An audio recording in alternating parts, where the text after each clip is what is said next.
স্বাক্ষর বলতে আমরা কি বুঝি? যে পড়তে, লিখতে আর বলতে পারে, তিনটে হতেই হবে। পড়তেও হবে, বলতে হবে এবং লিখতে পারে। আমরা এমনি তো স্বাক্ষর, এমনি লিটারেট তো তাহলে আমরা, কিন্তু আমাদের আজকের বিষয় কি আছে?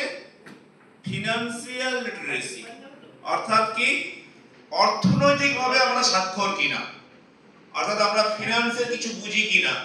ফিনান্স সম্পর্কে কারো কোনো আইডিয়া আছে? ফিনান্স বলতে আমরা কি বুঝি? আগে বল, আমরা যে উচ্চারণটা করছি ফিনান্স বলছি তো, প্রথমেই জেনে না এর উচ্চারণটা ফিনান্স নয়, এর উচ্চারণটা কি?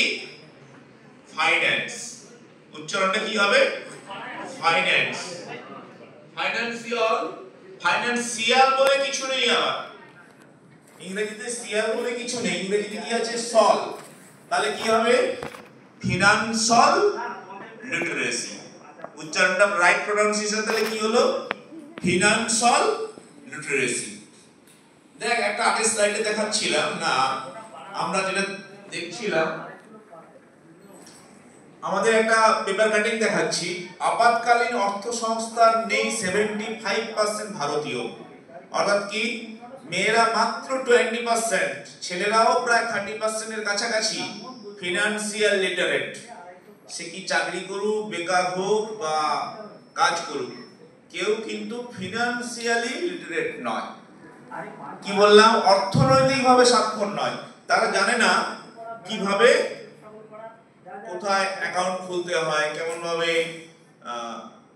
ফিনান্সিয়াল ট্রানজাকশন চেক লিখতে হয়, কিভাবে ইত্যাদি ইত্যাদি করতে হয়। আমরা সেটা নিয়ে আলোচনা করব। একটা জিনিস জেনে রাখ, কোভিড এর সময় দেখা গেছে অনেক মানুষের জীবনযাত্রার মান চেঞ্জ হয়ে গিয়েছিল, চাকরি চলে গিয়েছিল, অনেকের আছে, তাই তো? আছে কেউ এমন ফ্যামিলি প্রবলেম হয়েছিল কোভিড এর সময়? তারা জানে না কিভাবে টাকা রাখা কতটা উচিত ছিল ফ্যামিলি মেইনটেনিং এর জন্য। আমরা সেটা নিয়ে আলোচনা করব। ফিনান্সিয়াল লিটারেসি আলোচনা করতে গেলে দুটো বিষয় নিয়ে আমাদের আলোচনা করতে হবে। একটা হচ্ছে অ্যাসেট এবং একটা হচ্ছে কি লায়াবিলিটিস। একটু ইকোনমিক্স এর ভাষা একটু বুঝে নিতে হবে। অ্যাসেট বলতে কি বোঝায়? অ্যাসেট বলতে আমার পকেটে যা আছে, ঠিক আছে, পাতি কথায় আমি যেটা বলছি একেবারে সহজ সাধারণ ভাষায়। আর লায়াবিলিটিস বলতে আমার দায় দায়িত্ব যা আছে। পকেটে ধরো আমার 100 টাকা আছে, আমার উপরে মোবাইল কিনে নিয়েছি 500 টাকা, তাহলে ওটা আমার কি? 500 টাকার মোবাইলটা কি হলো? ওটা লায়াবিলিটিস। আর পকেটে 100 টাকা আছে কি? অ্যাসেট। তার মানে আমাদের অ্যাসেট যা থাকা উচিত, দায়িত্ব বা লায়াবিলিটিস তার থেকে কম হওয়া উচিত। কি বললাম?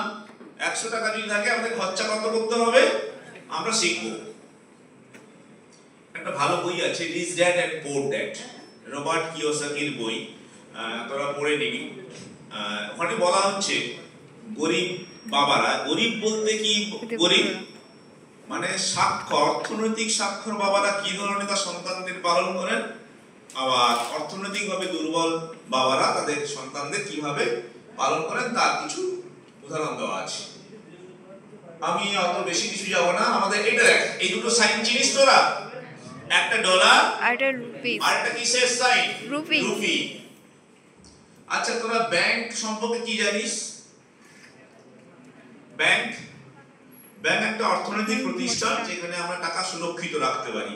ব্যাংকে কে কন্ট্রোল করে? ব্যাংকের হেড কে? এই আমাদের জেলার হেড কে? জেলার হেড কে? District magistrate. ঠিক একইভাবে ব্যাংকেরও একটা হেড আছে। তার নাম কি? ব্যাংকের যার হেড অর্গানাইজেশনের নাম আরবিআই। কি বললাম? RBI, reserve bank of India. যখন আমরা অ্যাকাউন্ট কাদের কাদের আছে, অ্যাকাউন্ট হাত তোল। ব্যাংক অ্যাকাউন্ট কাদের আছে? নিজেরা খুলেছিলি না? কে খুলে দিয়েছিল বল? সবার তো ব্যাংক অ্যাকাউন্ট আছে। তোদের ব্যাংক অ্যাকাউন্ট কি ধরনের? সেভিংস ব্যাংক অ্যাকাউন্ট না current bank account? Savings. Savings bank account বলতে তোরা কি বুঝিস? হ্যাঁ,